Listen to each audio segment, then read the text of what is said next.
paying attention, eventually notice the people distracted, missed the pattern. I remember riding the last train home one night, half empty carriage, flickering lights, construction workers, sleepless students staring through windows, security guard eating chips near the door, everybody carrying invisible responsibility. That's what fascinated me. Nobody knows the weight another person is carrying. Somebody worry about rent, somebody worry about purpose. Same train, different battles. The wind changed how I view people, made me less impressed by arrogance, more impressed by persistence. Years later I drove past the same station and barely recognized it. New signs, new stores, new buildings, and somehow the memories remained untouched. With models, architecture faster than emotion. A lot of people spend life chasing a rival. I became interested in trajectory, because survival can be temporary. Trajectory tells you where everything is headed. A business can look successful while collapsing. A person can look lost while building momentum. Outcomes lie behind decisions.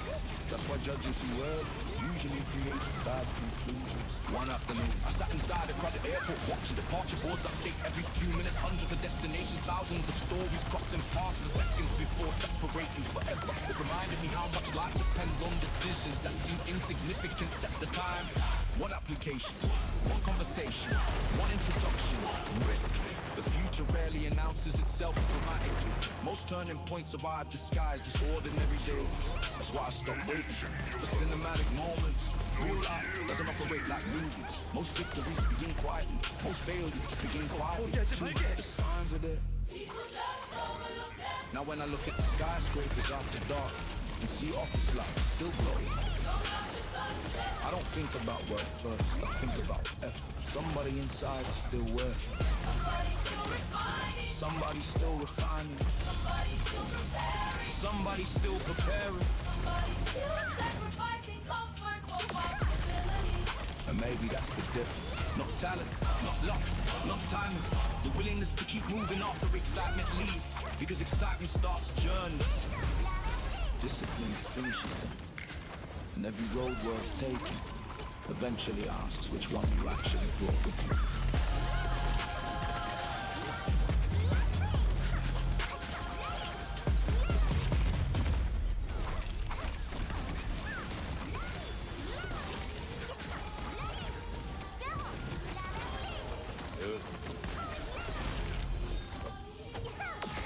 Left the apartment while the sun's still hiding.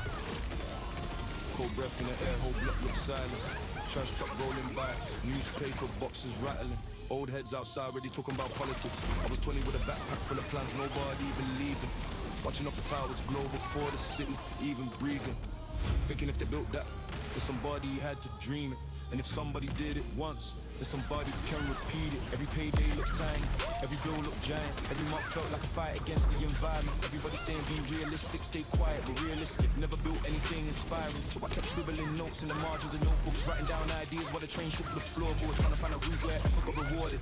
Cause I knew deep down there was more than what the block showed us. The skyline used to feel like a lock gate, now it look more like a challenge with a timestamp. Everybody want to read war when the job done, few willing to look stupid while the climb happen. I see people laugh at dreams, then copy them later. Seeing people call it luck after 10 years of labor. Seeing people disappear cause they chased every flavor, while the focus gets sharper every season and every failure. I was sitting at a diner near the highway exit, watching truckers refill coffee before another destination, thinking how many miles separate wanted from obtaining, how many more in separate planning from creation. Probably more than people think. That's the issue. Everybody love results, nobody love the ritual. Everybody want the building, nobody want the blueprint. Everybody want the story when it's not another movement. Nobody love the rituals, everybody want the building, nobody want the blueprint. Everybody want the story when it's not another movement. Rain hit the windshield, heavy on the interstate. GPS talking, but I already knew the way. Cause eventually the route get carved into your instincts. Eventually the pressure turn natural if you live with it. I stopped looking for signs and started reading patterns. Stopped waiting for permission and started building answers. Stopped measuring progress with excitement and reaction. Started measuring growth by consistency and standards. One friend got a warehouse, one friend got a family, one friend still trying to escape the same gravity. Life spread everybody out across different maps, but whenever we talk it's like we never left steps. Cause certain conversations never age, they just deepen. Certain ambitions never die, they just change shape. Certain promises survive every season, cause they weren't made for attention, they were made for meaning. I remember walking through an airport half asleep, seeing strangers headed places I ain't never seen. Wondering how many opportunities pass quietly, how many lives change from one decision made privately. That's why I don't underestimate small moments. History don't always arrive with explosions. Sometimes it's a random Tuesday nobody notices. eyes, that was the opening. Money come and go, trends come and go, popularity rise and fall faster than snowfall. But discipline's that different, discipline compound, discipline keep working when nobody around. And that's the part they don't put in the highlight reel. The early alarms, the boring reps, the patience, the deals that never happen, the lessons from mistakes. The 100 small adjustments nobody celebrates. Now when I look out across the city at night, I don't see buildings, I see unfinished lives. Millions of people carry invisible fights, invisible goals, invisible reasons they survive. And somehow that's motivated, cause it remind me everybody got mountains they climb, everybody got doubts they hide, everybody trying to turn a rough draft into something timeless. So I keep moving, not because the road easy, not because success guaranteed to meet me, cause standing still never felt like freedom, and because the version of me I imagined years ago still somewhere ahead waiting for me to reach it.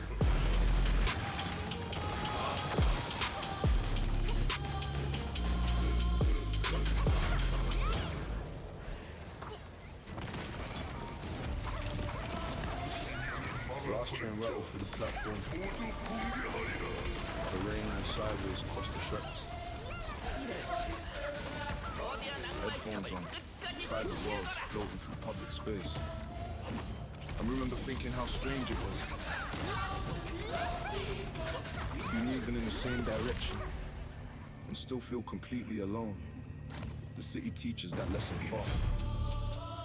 Back then, the convenience store clerk knew me by name, cause I showed up every night after work buying the cheapest energy drink on the shelf. Not because I liked it, because sleep felt expensive. When your head full of plans, I wasn't chasing luxury yet, I was chasing options. Big difference. Luxury comes after freedom, freedom comes after sacrifice.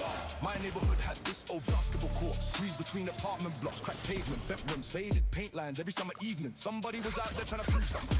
Sometimes to the crowd, looking back, most of us weren't playing for points, we were competing against limitations. One kid swore he'd leave the city before 25, another said he'd own property before 30. Somebody else wanted a passport full of stamps. Everybody carrying private ambitions like contraband. Years passed, some made it, some changed course, some disappeared entirely. Life got busy, the court stayed. Funny how places outdid predictions. I spent a winter working devil shifts while snow piled against the windows outside. Delivery drivers spread slush across the floor. Customers complained about weather like weather was negotiable. Meanwhile, I was calculating futures in my head, trying to figure out how many months separated survival from momentum. Nobody teaches patience anymore. Instant fame, instant money, instant answers, but every worthwhile thing I've ever witnessed took longer than expected. Businesses, relationships, skills, trust, none of them operate on demand. One afternoon I got lost, driving through industrial districts I'd never seen before. Warehouses stretching for miles, shipping containers stacked like giant building blocks, forklifts moving endlessly. That's when I realized entire economies exist behind the scenes. Most people only see finished products, they never see the machinery. Success works the same way.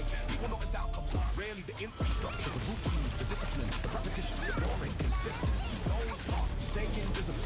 A friend called me one night from another country, different times, different weather, different life, yet somehow the conversation sounded familiar. Same dream, same frustration, same desire to build something meaningful. Before time slipped away, geography changes, human nature barely moves. Sometimes I think ambition is just curiosity, refusing to retire, wanting to look beyond the next to what's behind the next door, what's possible if effort stays longer than doubt. The skyline looks different now than a few years ago. New towers, new lives, new advertisements. But every time I see cranes hanging above construction sites, I feel motivated. There's something powerful about unfinished structures. They remind you that to be confident is a process.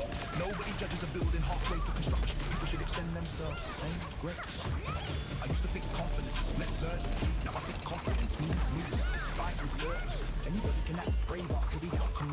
Different skill entirely when results remain hidden. One even traffic stop completely. One freeway red brake light stretched to the horizon. Everybody truck, everybody delight. Some drivers angry, some exhausted, some laughing.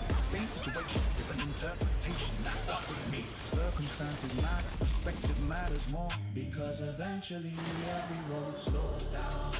Every plan meets resistance, every ambition encounters friction. The question isn't whether obstacles appear. The question is, what story do you tell yourself from me? Now when I pass through cities after midnight, the office windows still closed. Above empty streets, I don't assume success, I assume commitment. Somebody still lying, somebody still refining, somebody still broken. refuse and even quit. And honestly, that's the group I've always wanted to belong to. Not the loudest, not the flashiest, just the people who keep going long after excuses become available. First job I ever had paid. Barely enough to matter. Unloading boxes behind the grocery store while the city was still asleep. Delivery trucks backed in before sunrise. Coffee steam rising from paper cups. Managers checking clipboards like generals planning campaign. Most people hated being there, I secretly liked it. Not the work, the perspective. Watching how entire systems move before the public ever noticed. That's when I started understanding something. The visible part is always the smallest part. People see the restaurant, they don't see the supply chain. People see the success, they don't see the years. People see the finish line, they don't see the mornings. Back then my room was small enough to cross in 4 steps. Paint peeling in a window frame. Train noise every night, I used to stare at the ceiling. Imagining completely different coordinates, different skyline, different opportunities. Different version of myself, not richer, larger, there's a difference. Everybody around me wanted something to escape, security, status, freedom. Different words, similar hunger. One guy from the neighborhood bought a camera from a pawn shop and started filming everything. Street corners, basketball games, family cookouts. Everybody laughed years later, he turned it into business. Funny how ambition always looks strange before it works. Meanwhile, people who mocked him kept waiting for perfect timing. Perfect timing never showed up. I learned that lesson early. The city rewards movement more than certainty. One winter the heat and stopped working for 3 days. We slept in hoodies, boiled water just to warm the apartment. Nobody posted inspirational quotes about resilience. Nobody called it character building. We just adapted. Looking back, adaptation was the lesson.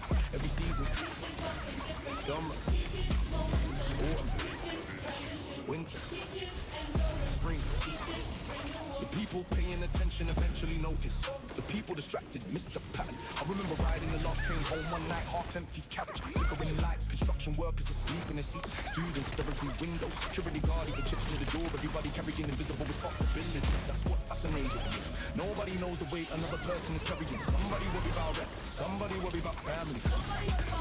Same train, different battles that we win. Changed how I view people, made me less impressed by arrogance, more impressed by persistence. Years later I drove past the same station and barely recognized it. New signs, new stores, new buildings, yet somehow the memories remained untouched. Time remodels architecture faster than emotion. A lot of people spend life chasing a rival. I became interested in trajectory because survival can be temporary. Trajectory tells you where everything is headed. A business can look successful while collapsing. A person can look lost while building momentum. Outcomes lag behind decisions. That's why judging too early usually creates bad conclusions. One afternoon I sat inside a crowded airport watching departure boards update every few minutes, hundreds of destinations, thousands of scores crossing past for seconds before separating forever. It reminded me how much life depends on decisions that seem insignificant at the time. One application, one conversation, one introduction, one future rarely announces itself dramatically. Most turning points arrive disguised as ordinary days. That's why I stop waiting. The cinematic moments, real life doesn't operate like movies. Most victories begin quietly. Most failures begin quietly too. Signs of it, people just overlook. Now when I look at skyscrapers after dark and see office lights still glowing long after sunset, I don't think about growth first. I think about effort. Somebody inside is still working. Somebody's still refining. Somebody's still preparing. Somebody's still preparing. Somebody's still sacrificing comfort for possibility. And maybe that's the difference. Not talent, not luck, not timing. The willingness to keep moving off the excitement leaves. Because excitement starts journey. Discipline finishes them. And every road worth taking eventually asks which one you actually brought with you.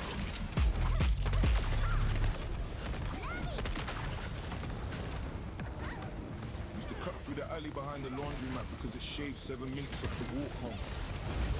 Neon signs buzzing overhead. Somebody arguing through an apartment window. Distant sirens bouncing off brick walls. The whole city sounding like it never planned on sleep. Back then I thought success looked like escape. Now I think it looks more like ownership. Ownership of decisions. Ownership of mistakes. Ownership of direction. There was an old mechanic near my block who fixed the same cars for 30 years. Grease on his hands every day. Same garage, same radio station. One afternoon he told me something that stuck. He said most engines don't fail suddenly. They give warnings for months. People just ignore them. Funny thing is, people do the exact same thing with their lives. Everybody waiting for a dramatic sign. The small signals keep flashing. The missed opportunity, the bad habits, the postponed goals, the conversations avoided. Those are usually the good warnings. I remember standing outside a warehouse district at dawn while forklifts move pallets across loading docks. Nothing glamorous about it, no cameras, no applause. Just people doing necessary work before the rest of the city woke up. That's when it hit me that most important things happen before anybody notices. The preparation, the repetition, the correction, the adjustment, the part nobody posts. A lot of people want a documentary, want a training montage. One summer, I drove 3 hours just to attend a meeting that ended in less than 20 minutes. Wasted gas according to some people. Value a lesson according to me because the drive back took more than the meeting. Sometimes distance creates perspective. You stop seeing problems as walls and start seeing them as coordinates. That's a different mindset. One keeps you stationary, the other keeps you moving. The city kept changing around me. Corner stores became cafes. Parking lots became apartments. Empty land became office buildings. Yet every transformation followed the same pattern.